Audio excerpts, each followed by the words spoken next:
नमस्कार साथियों, स्वागत है आप सभी का आपकी अपनी पाठशाला पर। मैं हूं अंकित अवस्थी। आप हैं मेरे साथ में। मानवता के लिए सबसे ज्यादा जरूरी इस समय जो वैक्सीन है कैंसर की, उसकी खबर जानने के लिए। साथियों, हाल ही में रूस की तरफ से अनाउंसमेंट हुआ है कि उन्होंने कैंसर की वैक्सीन खोज ली है। अब जब यह बात आप सुनते हैं तो इसकी वजह से दिमाग में तमाम प्रकार के प्रश्न आते हैं कि क्या अब इस वैक्सीन के बाद से किसी को कैंसर नहीं होगा या कैंसर से मौत नहीं होगी? हर व्यक्ति को लगानी है कि पेशेंट को लगानी है? किस तरह से भारत में उपलब्ध होगी? दुनिया में कितने की उपलब्ध होगी? कहां कहां उपलब्ध होगी? तमाम प्रश्नों के जवाब आपको आज के सेशन में मिलने वाले हैं। तो कैंसर वैक्सीन बनाने के लिए पुतिन को बहुत सारा सादुर्भाव कि उन्होंने इस दुनिया में जो सबसे लीडिंग कॉज है लोगों की डेथ का, उसका जवाब ढूंढ लिया है। हालांकि रूस ने सबसे पहले दुनिया को कोरोना वैक्सीन स्पुतनिक वी के नाम से भी उपलब्ध कराई थी। हालांकि तब दुनिया ने इनके पोटेंशियल पर डाउट किया था कि नहीं, यह फर्जी तरीका हो सकता है। लेकिन फिर एक बार रूस ने अपना लोहा मनवाते हुए मैसिव ब्रेक थ्रू दिया है और उन्होंने 2025 की शुरुआत में फ्री ऑफ कॉस्ट रशिया में रहने वाले लोगों को कैंसर वैक्सीन उपलब्ध कराने की ठान ली है। जहां दुनिया में तकनीकी का राज है और उस तकनीकी के राज में एक तरफ दुनिया के लगभग 10 देश कैंसर से लड़ने के लिए वैक्सीन बनाने की लाइन में लगे हैं, उसमें रूस ने फिर एक बार बाजी मार ली है। जहां वो एक फ्रंट पर युद्ध लड़ रहा है, वहीं दूसरी तरफ अपने देश के लोगों को जान बचाने के लिए वो निरंतर वैक्सीन पर काम कर रहा है। यही रूस को और देशों से अलग बनाता है। साथियों, रूस ने इस साल की शुरुआत में ही पुतिन के माध्यम से यह अनाउंस करवा दिया था कि हम लोग जल्दी ही कैंसर की वैक्सीन लाने वाले हैं। शायद आपको याद हो कि स्पुतनिक वी जो वैक्सीन कोरोना के लिए लाई गई थी, वो वैक्सीन भी सबसे पहले लाई गई वैक्सीन में थी। दैट मींस करवा दिया था कि हम लोग जितनी भी दुनिया के अंदर कोरोना से रिलेटेड वैक्सीन हैं, उनमें सबसे पहली वैक्सीन स्पुतनिक वी थी। तो इस बार पुतिन ने जो जानकारी दी है, या फिर पुतिन की तरफ से जो टास ने जानकारी दी है, जो रूस की सरकारी न्यूज एजेंसी है, उन्होंने कहा है कि हम लोगों ने अब अपनी तरफ से कैंसर की वैक्सीन में बनाने में सफलता हासिल कर ली है और वो रूस के नागरिकों को फ्री ऑफ कॉस्ट उपलब्ध होगी। ये मैसेंजर आरएनए तकनीक पर आधारित वैक्सीन है और ये क्लिनिकल ट्रायल्स में सफल रही है। इसने ट्यूमर के विकास को रोक दिया है और इस खबर को हमने पिछली खबर से रिलेट करा दिया है। आपको याद हो तो इस साल की शुरुआत में फरवरी 15 को एक खबर आई थी, जब पुतिन ने कहा था कि रूस कैंसर वैक्सीन बनाने के बिल्कुल नजदीक है। हमने इस पर अपनी पाठशाला पर ही सेशन किया था कि कैंसर वैक्सीन बनाने के करीब रूस। तो आज हमें इस खबर को करते हुए बड़ी गर्व की अनुभूति हो रही है कि आपको फरवरी में जब हमने ये खबर दी थी कि ये करीब हैं, और आज खबर ये दे रहे हैं कि ये बना चुके हैं, इसका मतलब ये है कि रूस ने जो कहा वो करके दिखाया। तो अब हम समझने का प्रयास करते हैं कि क्या है मैसेंजर आरएनए तकनीक, जिसके माध्यम से यह कैंसर को खत्म करेगी। कैंसर खुद क्या होता है, किस तरह से इसको ट्रीट किया जा सकता है। साथियों, बात है कैंसर की, तो एक आसान भाषा में जो लेमैन लैंग्वेज में समझाई जाने वाली बात है वो ये है कि अनियंत्रित रूप से कोशिकाओं का होने वाला विभाजन कैंसर कहलाता है। कोशिकाओं का विभाजन हम सबकी वृद्धि के लिए आवश्यक है। हम जब पैदा हुए थे तब से और अब के साइज में बहुत जमीन आसमान का अंतर है। हम इत्तू से थे और अब इतने बड़े हो गए हैं। तो ये जो शरीर का अंदर विकास हुआ, ये कोशिकाओं के विभाजन से ही हुआ। तो कोशिकाओं में जो विभाजन हुए, ये अर्धकोशिकीय और समकोशिकीय जो विभाजन थे, उनमें से जब हमारे शरीर की वृद्धि हो रही है तो वो एक तरह के समकोशिकीय विभाजनों से शरीर की वृद्धि होती गई और हम बड़े होते चले गए। आकार बढ़ता चला गया, अंग वहीं की वहीं हैं और हम अपने शरीर में वृद्धि करते चले गए। जहां तक बात जननांगों की हो, वहां पर ही हमने अर्धसूत्री विभाजन कोशिकाओं के अंदर देखे, जब हमने अंडे या फिर शुक्राणु बनते हुए देखे। अब इसमें एक जो सबसे इंपॉर्टेंट बात है वो ये कि शरीर का आकार बढ़ता चला गया, लेकिन अगर यहीं पर बढ़ता आकार कहीं पर गति को अनियंत्रित दिशा में बढ़ा देता, बिल्कुल अदरक की तरह, मतलब अदरक किसी तरह से छोटी पीस से बड़े पीस में जब कन्वर्ट हो रही है, लेकिन वो कहीं से भी बढ़ने लगे, दाएं बाएं निकलने लगे, अपने पैटर्न को तोड़कर चलने लगे, तो वही अनियंत्रित व्यवस्था कहलाती है। और इस तरह का अनियंत्रित विकास कैंसर कहलाता है।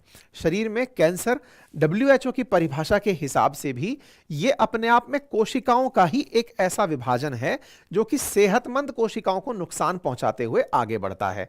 बॉडीज की जो सेल है वो अनकंट्रोल्ड तरीके से शरीर के विभिन्न भागों में बढ़ती है तो कैंसर कहलाती है। अच्छा, तो यहां पर यही बढ़ी हुई कोशिका जो अनियंत्रित होकर बढ़ने लगती है ये ट्यूमर का रूप ले लेती है, गांठ का रूप ले लेती है।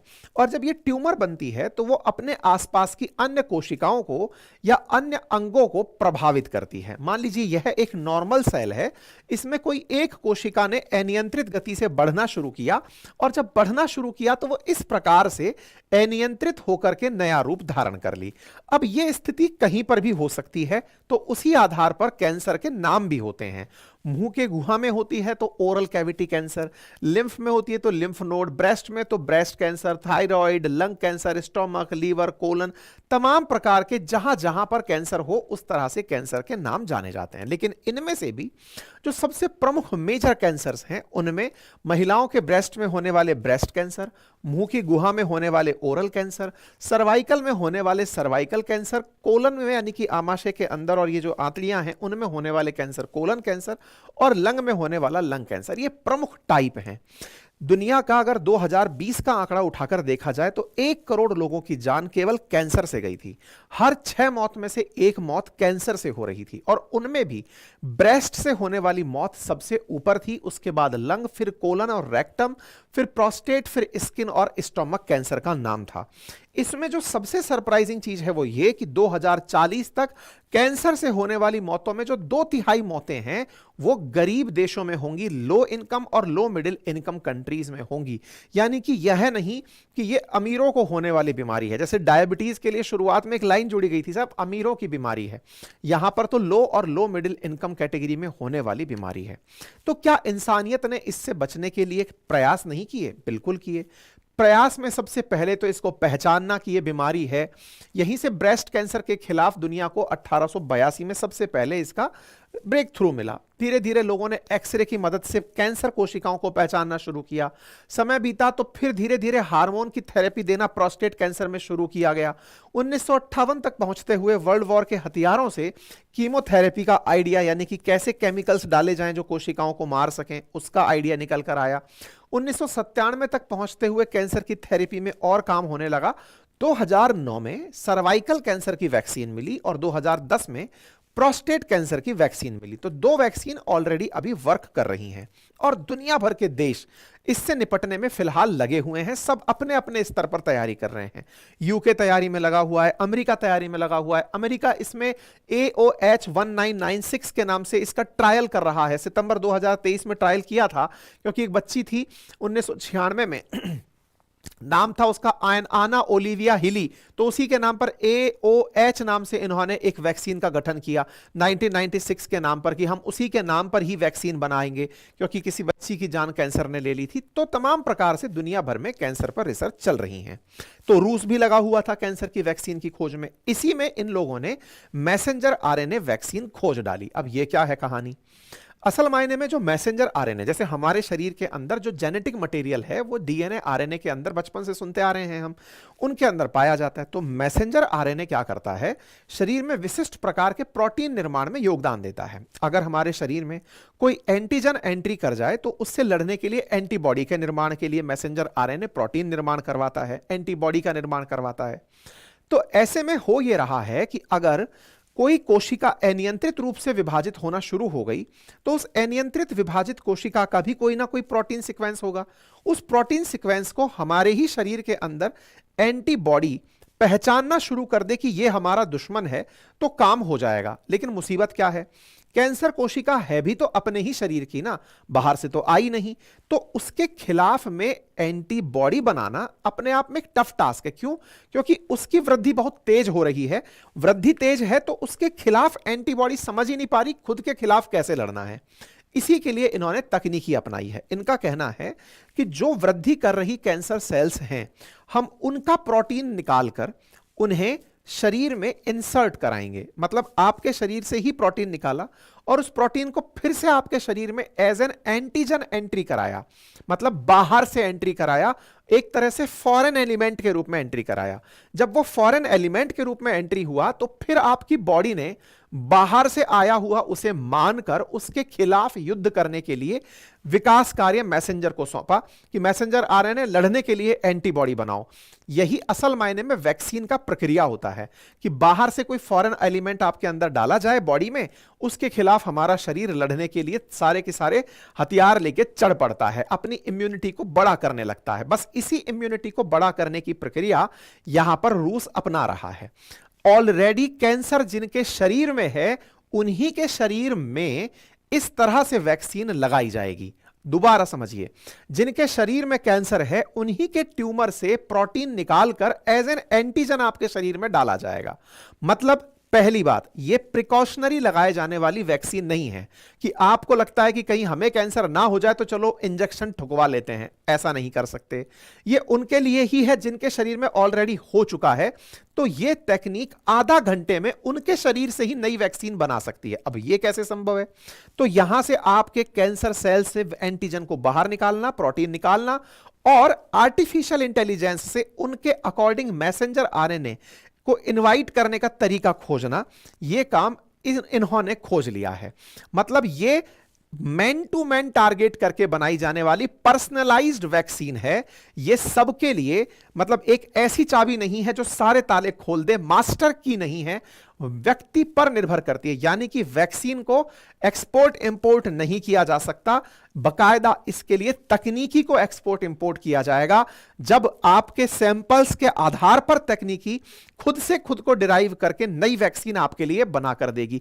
यानी प्रति व्यक्ति के हिसाब से यह वैक्सीन अलग अलग लोगों के लिए अलग अलग प्रकार की वैक्सीन होगी। यानी कि एक सबके लिए संभव नहीं है, इसीलिए यह समय लगा था और इन्होंने इस काम को कर दिखाया है। ठीक है, तो उम्मीद है कि आपको यह बात समझ में आ जाए कि यह हर कैंसर के लिए अलग है, व्यक्ति विशेष के लिए अलग है और बनाने में आधा घंटे का समय लेगी।